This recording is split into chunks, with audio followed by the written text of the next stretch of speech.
기도 연불 자선하라 종범 스님. 여러분들은 무엇을 위해 살고 있습니까? 범부와 보살의 차이가 무엇이라고 생각하십니까? 범부라 함은 깨치지 못한 중생을 말하는 것이고 보살이라 함은 깨치고 살아가는 중생을 뜻합니다. 범부는 욕구, 욕망을 추구하기 위해 살아가는 곧 중생의 삶을 말하는데 항상 불만을 갖고 있으며 생명을 유지하기 급급한 삶을 사는 일을 말합니다. 범부의 삶은 옷 입고 밥 먹고 물 마시고 호흡하는 것을 끊임없이 연속해가는 욕구적인 삶입니다. 따라서 그 생명을 연장시키고 보호하기 위해 범부는 끊임없이 재물과 권력, 명예를 탐하게 됩니다. 인간이 구하고자 하는 것을 구분해 보아도 이 세 가지에서 크게 벗어나지 않습니다.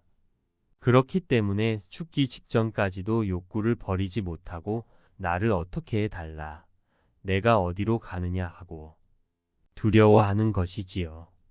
이런 모습들은 모두 마지막까지도 구하는 욕구를 버리지 못했기 때문에 일어나는 감정들입니다. 따라서 중생은 생명 하나 유지하기 위해 온갖 것을 구해야 하기 때문에 범부로의 삶을 살 수밖에 없는 것입니다. 생명은 본래 원성실성입니다. 원만하게 이루어졌고 참되게 이루어졌는데 범부는 이것을 원성으로 안 보고 죽음으로 보고 있습니다. 결국 영원한 것이 아닌데 영원하기를 바라기 때문에 두려움이 생길 수밖에 없는 것입니다. 여러분이 이 자리에 모일 수 있었던 것은 우리 모두가 생명을 갖고 있기 때문일 것입니다. 이 중에 생명이 없는 사람이 있습니까? 그러나 모두 생명이 있다고 해도 다 같은 생명은 아닙니다. 범부의 생명과 보살의 생명은 같은 생명이라 해도 근본적으로 다른 것이지요. 생명이란 본래 취산입니다. 바다에 파도가 생겼다가 흩어지는 것, 구름이 모였다가 흩어지는 것, 이슬이 맺혔다가 날아가는 것입니다. 생겼다가 사라지고 모였다가 흩어지는 것입니다. 때문에 삶과 죽음의 두려움을 가질 필요가 없습니다. 이것을 아는 것이 바로 지혜입니다. 생명은 본래부터 삶과 죽음을 초월한 존재이며 이것을 확실히 알고 나면 공포감이 전혀 없는 무유공포가 되는 것입니다. 곧 구하면 머슴이 되고 드러내면 주인이 되는 것입니다. 연못에 가서 달을 봤는데 지혜가 없는 범부는 달이 연못 속에 있는 줄 알고 그 달을 탐합니다. 그리고 달을 건지기 위해 연못으로 풍덩 빠져버리지요. 그런데 달은 연못 속에 없습니다. 그런데 범부는 그것을 믿을 수가 없습니다. 거기서부터 문제가 생기는 겁니다. 끝없는 욕구. 이것이 바로 무명인 것입니다. 그렇다면 보살의 삶은 무엇을 추구하는 삶일까요? 보살의 삶은 자기 영혼을 그대로 실현시키는 삶입니다.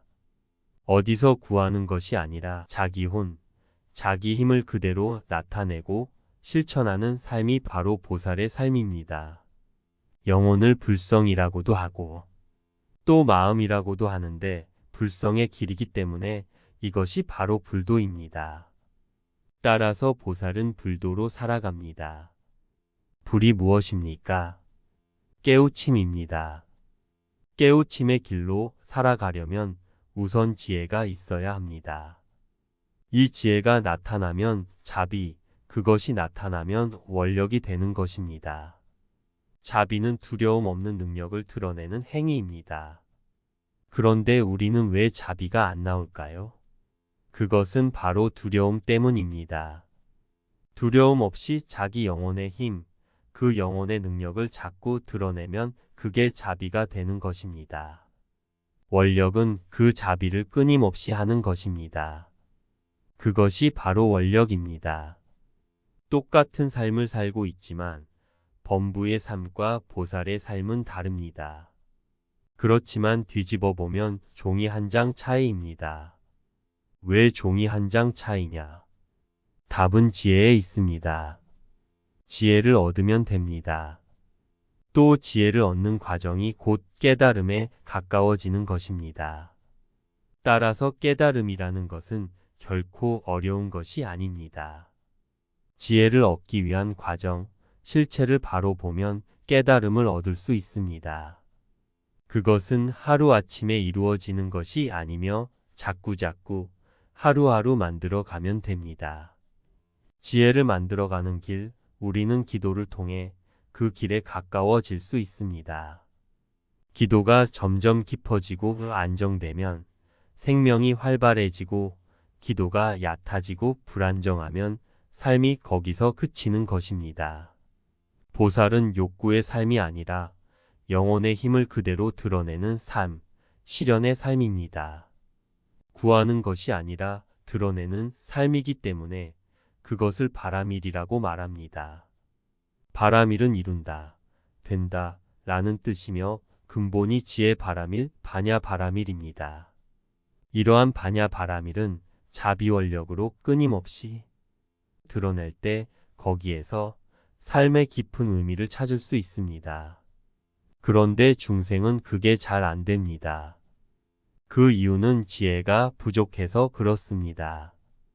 우리는 지혜를 키우는 훈련을 반복해야 합니다. 내가 잘못된 생각을 하면 탁한 기운이 몸속에서 돌아 눈과 귀를 막고 자신을 나쁘게 변화시킬 것이며 좌선을 많이 하고 경도 많이 읽고 기도도 하고 보시도 많이 하면 내 몸에 있는 두려움 없는 좋은 힘이 선행을 통해 나타날 것입니다. 그래서 마음의 안정을 주는 것이 중요하며 마음의 안정을 높이기 위해서는 독경과 기도, 좌선이 지름길입니다. 이렇게 하면 저절로 지혜가 깊어지고 감정이 안정돼 보살의 삶을 살 수 있습니다. 부모는 나에게 생명을 주었고 부처님은 우리들에게 해명을 주셨습니다. 보살의 삶은 생명에 의해 사는 게 아니라 해명으로 사는 것입니다. 해명은 지혜의 세계를 말합니다. 곧 생명의 실체를 바로 보는 것입니다. 여러분은 범부의 삶을 살고 있습니까? 보살의 삶을 살고 있습니까? 우리 모두 해명을 얻기 위해 정진합시다. 사람들은 도가 무엇인가 하고 묻지만 도가 무엇인가에 대해서 대답을 하면 이미 말이 되어버리고 마는 것이지요. 도란 사실 말을 하고 말을 듣는 것입니다. 말을 하고 듣는 가운데에 모든 일이 다 이루어집니다.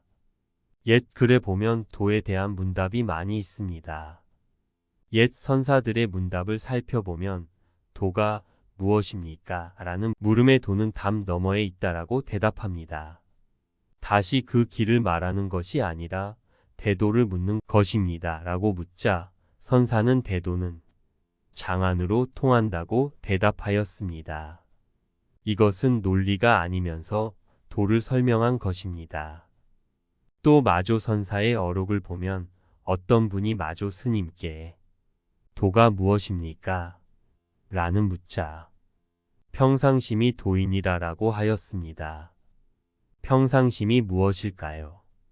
이는 조작이 없는 것입니다. 일부러 만드는 것은 진리일 수 없지요. 조작이 없는 평상심, 이것이 바로 도입니다. 조작은 물드는 것입니다. 오염이 없는 것이 곧 조작이 없는 것입니다. 중생들은 자꾸 마음에 물이 듭니다. 공연히 미워하고 공연히 걱정하고 제 마음을 제 마음대로 갖고 있지 못하고 물질을 걱정하고 지나간 일에 허우적거리고 다가오지도 않은 일 때문에 걱정하는 것이 요즘 사람들입니다. 오늘 할 일을 하고 하지 말 일을 하지 않는 것이 곧 평상심입니다. 도라는 것은 무엇을 만들지 않고 물들지 않고 스스로 더럽혀지지 않은 모습입니다.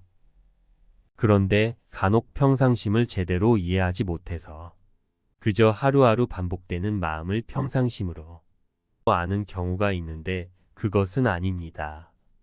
어제도 근심 걱정하고 오늘도 근심 걱정하고 내일도 근심 걱정하는 반복을 평상심으로 아는데 이것은 도가 아니라 망상심입니다. 도를 배우려면 무엇보다도 관자재 학습을 해야 합니다. 관자재 보살이라는 경구가 있듯이 무엇보다 보는 것을 잘 봐야 합니다.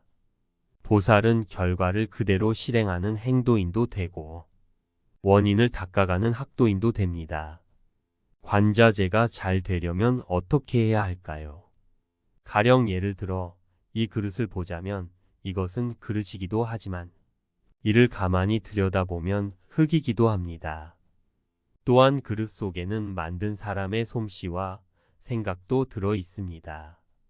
재료인 흙은 이 그릇을 만들기 전인 수억만 년 전부터 있었던 것이기도 합니다. 이 모든 것을 함께 보는 것이 관자재학에 보는 것이다. 더 깊이 보면 그릇은 영원히 있는 것도 아니고 영원히 없어지는 것도 아닙니다. 이 모든 것을 한꺼번에 보는 것이 관자재학에 보는 것이다. 관자재는 관자 관타 나도 보고 상대방도 보는 것이며 관색 관공 색도 보고 공도 보는 것입니다. 그릇을 보면서 이 모든 것을 보는 함께 보는 관자재의 경지에 들어가면 나도 보고 남도 보고 삶도 보고 죽음도 보게 됩니다. 이렇게 다 보면 걱정할 것이 없는데 그렇지 못하고 한 곳에 치우쳐 마음이 끌려다니는 것이 걱정입니다. 마음이 매어 있고 끌려가기 때문에 편안할 수 없는 것입니다. 관자재 닦으면 걱정 벗어나 잘 보기만 한다면 걸릴 것이 없습니다. 자기가 헛것을 보아 망견망상에 빠져 관자재를 하지 못하는 것이지 누가 나에게 고통을 주고 걱정을 주는 것이 아닙니다. 내가 스스로 잘못 보고 잘못 생각해서 고통을 받는 것입니다. 깊이 보고 넓게 보고 진실하게 본다면 걱정 근심할 것이 전혀 없습니다. 죽지도 않았는데 죽을까 걱정하고 지나간 과거를 걱정하는 이것이 모두 쓸데없는 걱정입니다. 지금 해야 할 것을 하고 하지 않을 것은 하지 않으며 살면 그것이 관자재학에 사는 것입니다. 그렇게 되면 관세음이 됩니다. 세상의 소리란 즉 다른 사람의 소리입니다. 다른 사람의 소리를 눈에 보는 것처럼 깊이 듣는 것이 관자재보살, 관세음보살입니다. 배움이란 것은 관세음을 배우고 관자재를 배우는 것입니다. 누가 무슨 소리를 할 때 그 소리의 의미가 무엇인지 그것을 깊이 들을 수 있으면 관계는 좋아집니다. 하지만 내가 걱정이 많기 때문에 그 소리를 듣지 못하는 것입니다. 바람 소리를 듣고 물소리를 듣고 닭 우는 소리를 듣고 자신의 손바닥을 보고도 깨달았다는 말이 있습니다.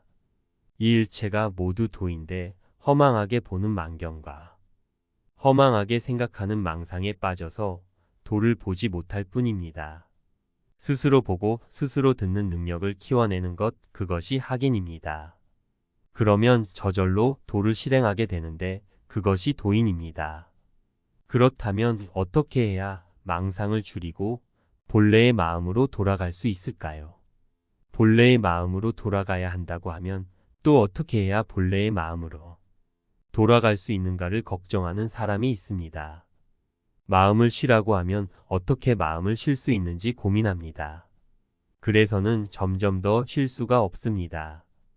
경전 중에 간단하고도 중요한 경전이 있는데 바로 반야심경과 법성계입니다.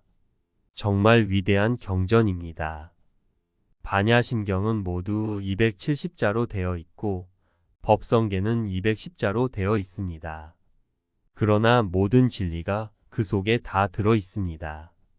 이러한 경전을 자꾸 읽고 외우면 됩니다. 이 경전에 무량 공덕이 있고 관자재 보살이 되고 관세음보살이 될 수 있는 길이 있습니다. 그렇게 하는 속에서 쓸데없는 망상이 점점 줄어들 것입니다. 우리의 마음을 점점 조용하고 맑게 하면 본래 근심 걱정할 것이 없습니다. 근심 걱정은 내가 만들어 내가 하는 것입니다. 자업자득이라는 말이 있습니다. 이 말만 제대로 이해해도 불교를 다 이해하는 것입니다.